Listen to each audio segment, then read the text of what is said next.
এটা এমার্জেন্সি 24 ঘন্টার জন্য খোলা থাকে। আজকে যদি কোনো পেশেন্ট আসে ভেতরে ঢুকে যায়, যখন কেউ দেখাতে চাই, কি করে ঢুকবো?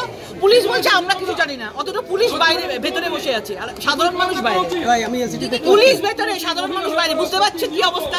ওপরের নির্দেশে চলছে, কাউকে কোনো জায়গায় ঢুকতে দেওয়া হবে না, কেউ কোনো জায়গায় যেতে পারবেন না, তালিবানি শাসন চলছে। মুখ্যমন্ত্রী কিছুক্ষণ আগে সাংবাদিকদের বলেছেন যে মেয়েদের রাতে বেরোনো, সেদিনও তিনি প্রশ্ন তুলছেন কলেজ কর্তৃপক্ষের দেখা উচিত বিষয়টা মুখ্যমন্ত্রী বলছেন। ভেবে দেখুন, অপারেশন সিঁদুর হয়েছে, ওই সোফিয়া কুরেশি, ভূমিকা সিং রাতের অন্ধকারে পাকিস্তানের সঙ্গে যুদ্ধ করে এসেছে।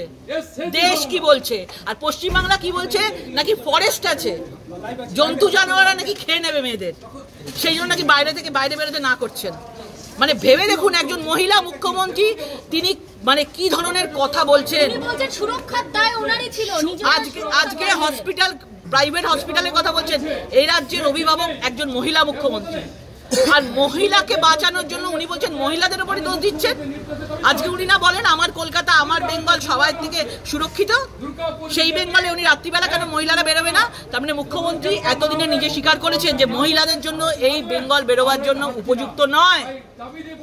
এবং যা এটা হয়েছে, আজকে যদি আরজি করের মতন জায়গার বিচার হতো, তাহলে কিন্তু দুর্গাপুর সাহস পেত না। আজকে কসবা, দুর্গাপুর আরজি করের পর হয়েছে, কারণ লক্ষ লক্ষ মানুষ রাত জেগেছে। আপনারা ভাবুন, মেয়েরা রাত জেগেছে, আর উনি বলছেন মেয়েরা রাস্তায় বেরোবেন না, ভেতরে থাকবেন। এই যদি পশ্চিমবাংলার অবস্থা হয়, তাহলে মানুষ কি করবে, মেয়েরা কি করবে? দেশ কোথায় এগিয়ে চলছে? পাকিস্তানের সঙ্গে যুদ্ধ করছে, মহিলারা এসে টিভিতে বক্তব্য দিচ্ছেন, আর সেখানে বাংলার এই অবস্থা।